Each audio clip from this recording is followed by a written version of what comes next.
Constance Connie Sumner does the morning dishes in her kitchen. It's a nice house, and it looks as if she has a loving family. Her son Charlie lays on the floor playing video games. Her husband Edward pops his head in and says good morning. She comments that his sweater's on inside out, and he jokes that it was done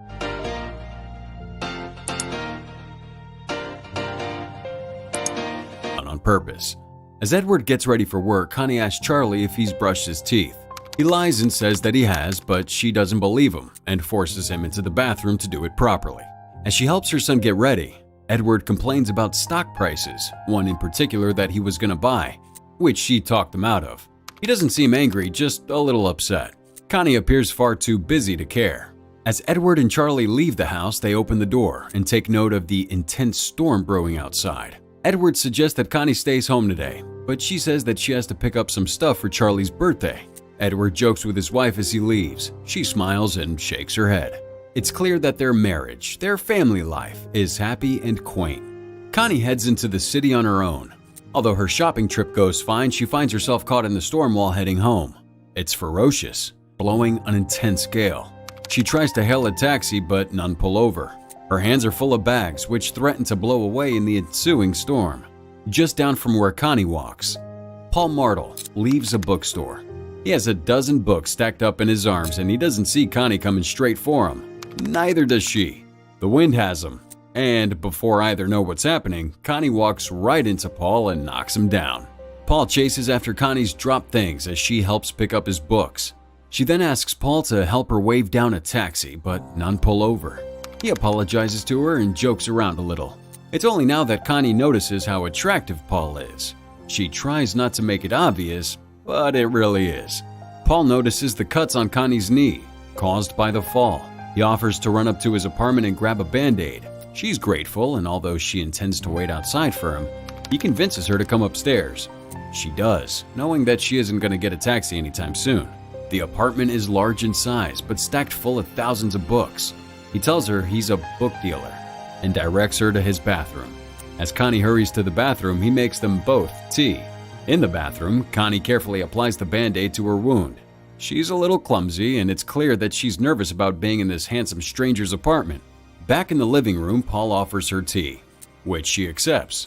They talk for a moment, and although he doesn't say anything particularly important, Connie is more than a little enamored by his beauty. Cinema recap here. We've got a little challenge that'll take 5 seconds, and it will change your life forever. You ready? All you gotta do is like, subscribe, and hit that notification bell, and you'll receive 10 free years of good luck. It's as simple as that. Connie uses the phone to call him, telling them she'll be late. As she speaks, Paul appears beside her and puts an ice pack on her knee. His touching her clearly elicits a reaction, which Connie tries to ignore.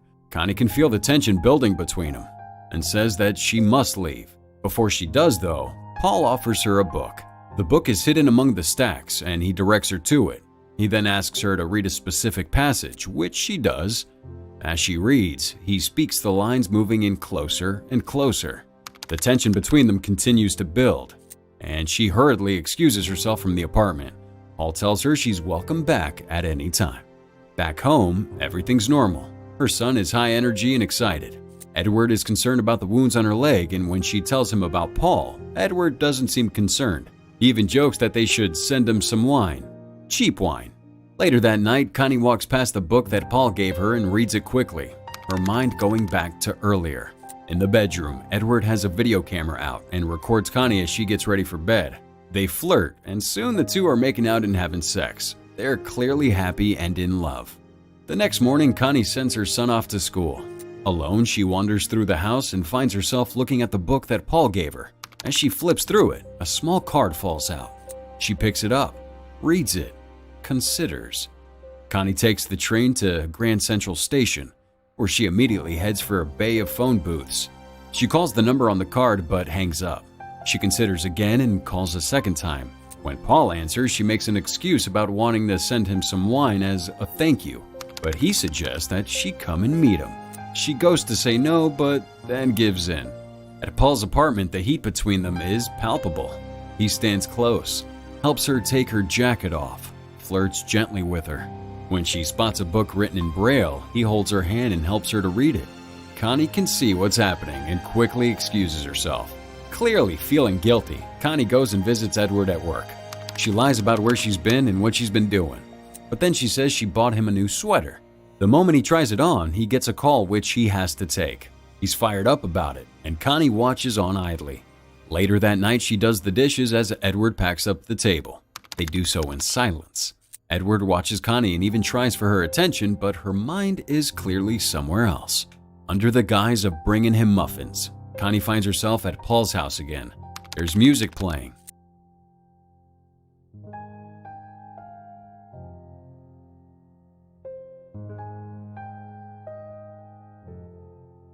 And he asks her to dance, an offer she takes up.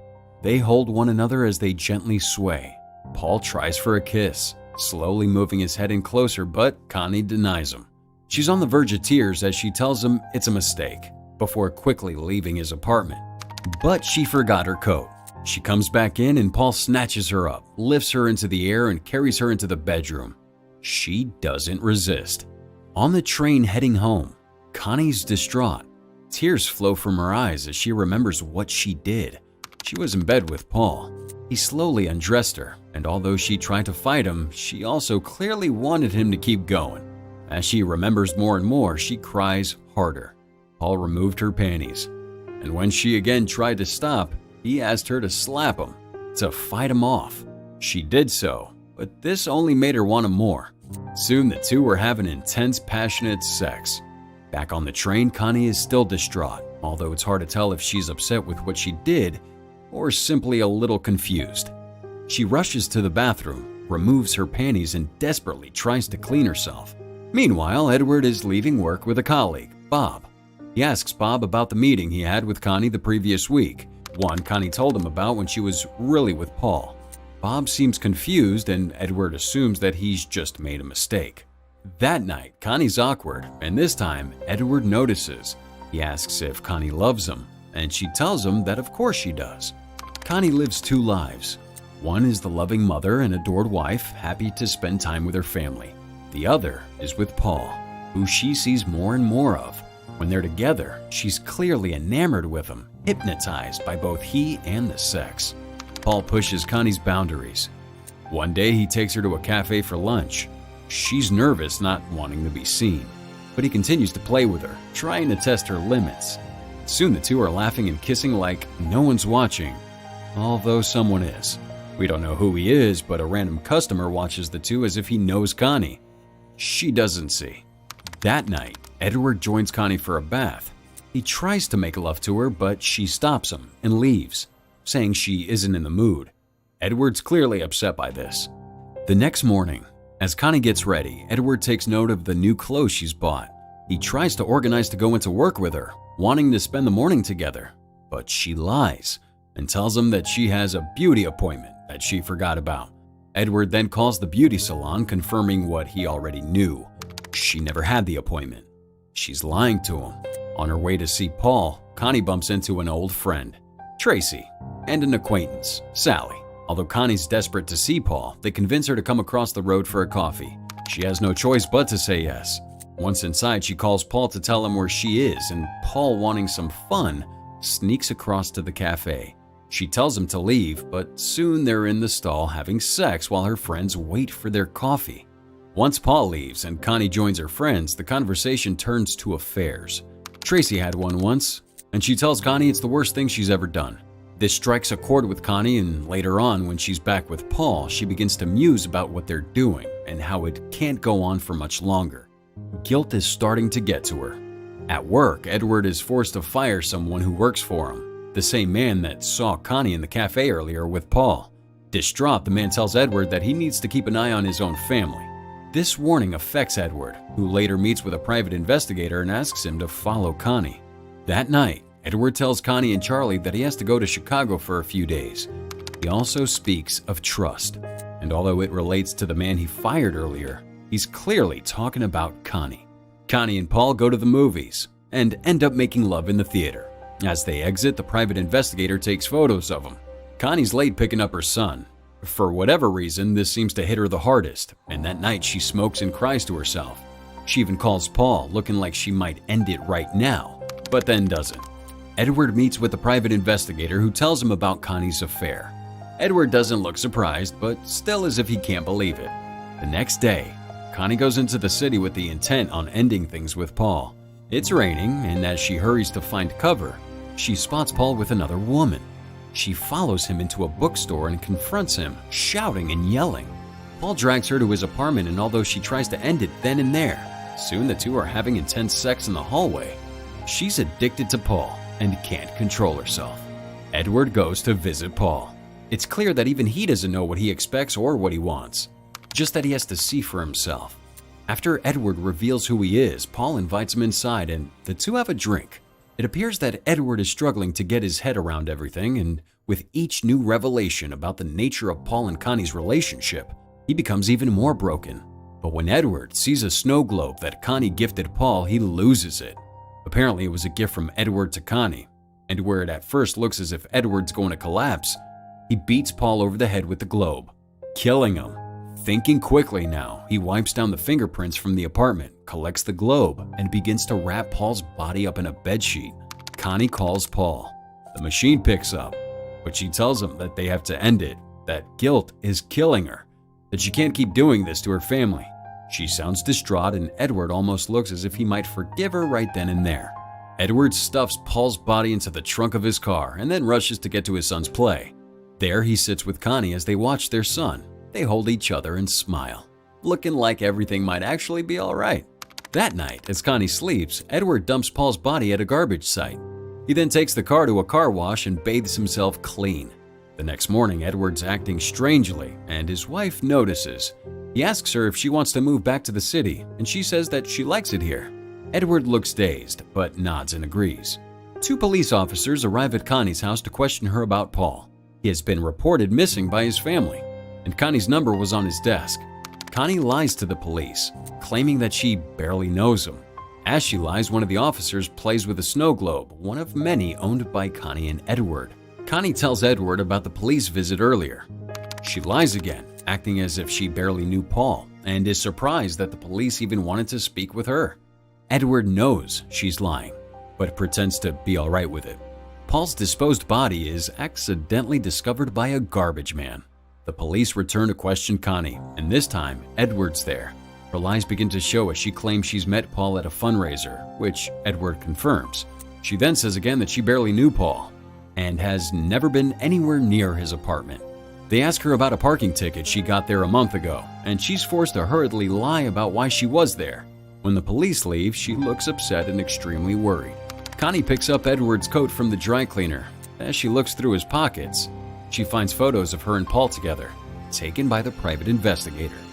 That night at a dinner party, one of the guests is looking over at Connie's snow globe collection. As she does, Connie notices that the globe she gave Paul has returned. She looks to Edward, who looks back at her. Both seem to realize what has happened, that the other one knows. Connie confronts Edward. In his rage, he admits that he killed Paul.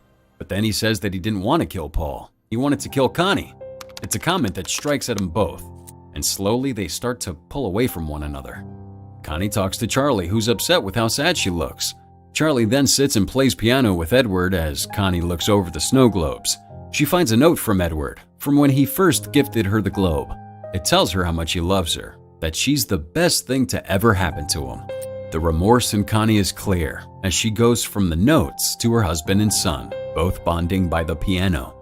That night, she burns the photos of her and Paul, reminiscing on all the times they spent together. Edward sits with her and she tells them that they're going to get through this, one day at a time. And indeed, it looks like they might. They go to a party and try their best to forget. But on the way home from the party, Connie suggests that they leave the country and start again. Although Edward doesn't seem to agree, he plays along, musing about where they might live and what they might do, so long as they're together. The two hold one another lovingly, suggesting that no matter what happens in the future, they're now in this together. Despite it all, perhaps their marriage is even stronger than it was before. This was a recap of the film Unfaithful, produced by 20th Century Fox and released in 2002. Directed by Adrian Lyne, it stars Diane Lane, Richard Gere, and Oliver Martinez. Would you be able to forgive Connie for what she did? Tell us with the hashtag #CinemaRecap in the comments.